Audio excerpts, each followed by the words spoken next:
This documentary will take us back in time to the Permian period, and we're going to do it with rhyme. The Permian period was the most fascinating of them all, as you can see by this image of the Permian sea floor. The purpose of this documentary film is to reconstruct the events leading up to the Permian extinction to see what took place, and to then compare these events to the problem of human-induced climate change that we now face. My chosen topic is, can humanity learn from the Permian extinction event, with the main issue being the correlation between climate change and the Permian extinction event. The best way to define climate change is when the average weather of a city has changed, and it is due to human activity that our climate has become rearranged. Throughout this documentary, you can expect to see the history of the Permian period and the mass extinction that sent the Earth into a normal feedback system failure, as well as comparisons to today's climate, different points of view, and an interview with an expert from Geoscience Australia. At this stage, in terms of the topic, can humanity learn from the Permian extinction event, it is my considered opinion that the answer is yes, as there are important lessons to be learnt from the Permian mass extinction, and this documentary will now explain the rest. Over the past 500 million years, the number of mass extinctions that the Earth has witnessed is 5, and the largest of them all being the Permian extinction, hardly anything survived. On this graph, the Permian extinction is represented by the number 3. This mass extinction saw the biggest loss of species overall, as you can all see. Also known as the Great Dying, this extinction took place 251 million years ago. It claimed everything from land animals to marine life to plants, therefore the survival rate was extremely low. The joining of Gondwana and Laurussia had formed the supercontinent Pangaea, which you can see on this map, being the only land in the world at the time. However, dark blue shows that the seas were very deep, and dark brown shows that the mountains were very high, which was not a good sign. These elements led to a drastic change of conditions in the world as latitudinal winds took the place of monsoons and mantle temperatures increased. As a result, there was volcanic activity everywhere, causing global warming and the Permian mass extinction, where nearly all life became deceased. The Permian mass extinction saw the loss of 90% of all life, including 30% of insects and 70% of land vertebrates. However, at 90% it was the marine life that was mostly in strife. If you look towards the center of this graph at the largest arrow that points down, you can see that after the Permian extinction, the majority of species families were no longer around. Dimetrodons, blastoids, and trilobites are just a few of the species that perished during this time, and when the remaining pools of water evaporated, many amphibians were also at the end of the line. However, algal and fungal spores were the exception that flourished, as it was by consuming the countless dead trees that they all became well nourished. It took between 100,000 and 5 million years for the Earth to recover and for life to once again thrive. In fact, if it wasn't for the tiny amount of life that made it through, you and I would not even be alive. It is important to scientifically reconstruct the Permian climate until there is no longer any doubt, as this way scientific researchers can discover what led to this global catastrophe and how our modern ecosystems came about. Throughout the Permian period, life was thriving and full of diversity. It is due to the burrowing records left within limestones that we know this for a certainty. Take a look at these illustrations of the before and after sections of the South China Sea bed. These sections clearly demonstrate the extensive range of marine life that was around during the Permian period before nearly everything became dead. How the Permian mass extinction eventuated is a controversial topic. However, the Siberian Traps volcanic eruptions theory is filled with the most logic. Here is the location of the Siberian Traps, if you take a look at the arrow pointing to the orange section at the top of this map. For over 1 million years, the eruptions from the volcanoes sent vast amounts of CO2 and methane into the air. This resulted in global warming, and sea surface temperatures rose to 36 degrees, which marine life simply could not bear. The carbon isotope record shows a clear increase in carbon-12 levels during this time of grief. This led to ocean anoxia and acidification, which meant hardly any oxygen and the breakdown of shells and reefs. Next came the methane burp, as the frozen methane ice underneath the ocean began to melt. This sped up the rate of global warming even more so, which meant that more disastrous effects were felt. H2S is then released from the ocean floor, resulting in the atmosphere being filled with hydrogen sulfide. The majority of the life on land and in the sea that rely on oxygen as a result died. The world was now in the midst of a positive feedback runaway greenhouse effect, which was the final straw. It is for this reason that normal feedback systems fell apart and nearly all species simply were no more. After the Permian extinction, recovery on Earth took a very long time. It was 5 million years before the dawn of the Triassic period, and once again the Earth was fine. There are many similarities between the Permian period and human-induced climate change. CO2 levels are at 385 ppm, however, if these levels continue to rise, we would no longer be in the safe range.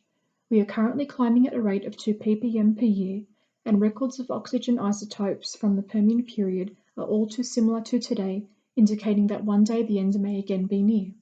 In the Permian period, the ocean surface temperature rose by 6 degrees. Scientists are deeply concerned about the present 1 degree increase in global temperatures, which if continued could one day bring humanity to its knees. For the longest time this theory was all that we knew, then some other scientists had a different point of view. Some researchers believe that the Permian extinction was the result of an impact from out of space. It is on the basis of a crater in Mexico, shocked quartz, and a spike in iridium that these researchers built their case.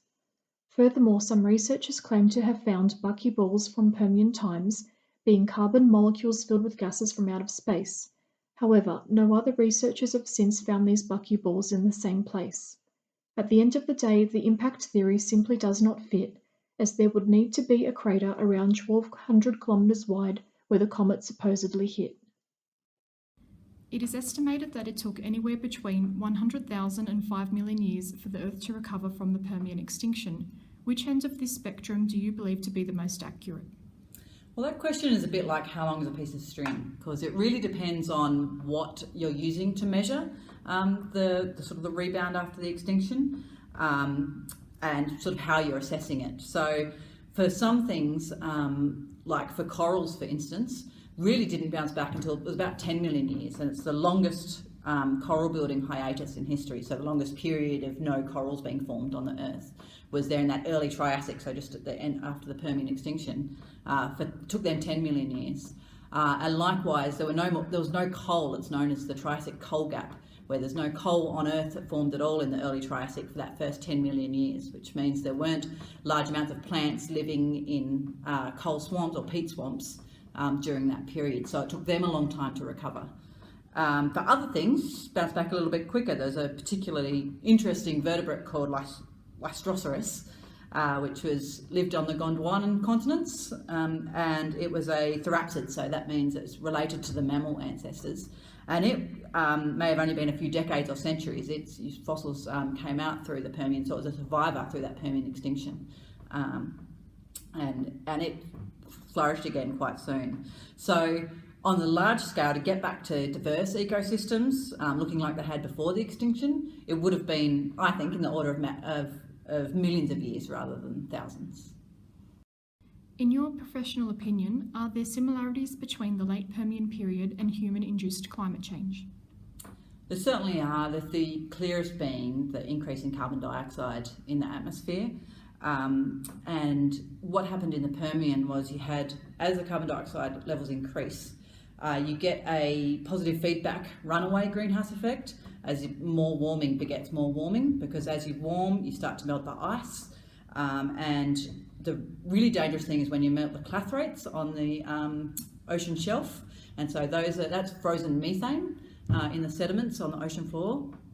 And so methane is actually a much stronger greenhouse gas than carbon dioxide is. And so being methane ice, ocean warming is what will lead to that melting, and then releasing that methane will then increase the warming over again. And that certainly happened during the Permian period. It hasn't happened yet in the current time, thankfully, but we are seeing the permafrost melting in Russia, and that's releasing methane just from rotting vegetation. And as that warming increases, there is a risk that we'll get what's known as the clathrate gun. Some people call it a clathrate trigger. In summary, before the mass extinction took place, the Permian period was full of life, and while there are other theories, I have concluded from my research that it was the Siberian Traps volcanoes that caused such strife. The events of the Permian extinction are frighteningly similar to the ongoing rise in CO2 levels in many ways, therefore making climate change an issue of human and environmental significance that is having major impacts on human society and the global environment today. There are no pros when it comes to human-induced climate change. However, there is a con, being that we are still awaiting effective government cooperation globally to reduce our fossil fuel emissions range. There were a few other theories in the scientific journal articles that I came across. However, the majority of the scientists were in agreement that it was the Siberian Traps volcanoes that caused the Permian extinction and so much life to be lost. On the basis of my research, it is my considered opinion that we as a species can and should learn, as we have enough scientific evidence on the effects of human-induced climate change to be very deeply concerned. Unfortunately, an overnight solution to reversing climate change is not possible. However, as individuals, we each need to be more careful of our energy usage so that for our own carbon footprint, we each learn to become responsible. Moving forward, it is my recommendation that we as a society learn to value the resources that we have for our own betterment, and that we demonstrate our support for the science and technology communities in terms of ongoing climate science research and development. My take-home message for you all today is that this planet is our one and only home, and that is simply a fact. If we can't find a way to live our everyday lives and look after this planet, then one day we won't even have that. Before I conclude this scientific rhyme, I would like to leave you with my favourite quote of all time. As the great Carl Sagan once said to all of us, "That's here, that's home, that's us."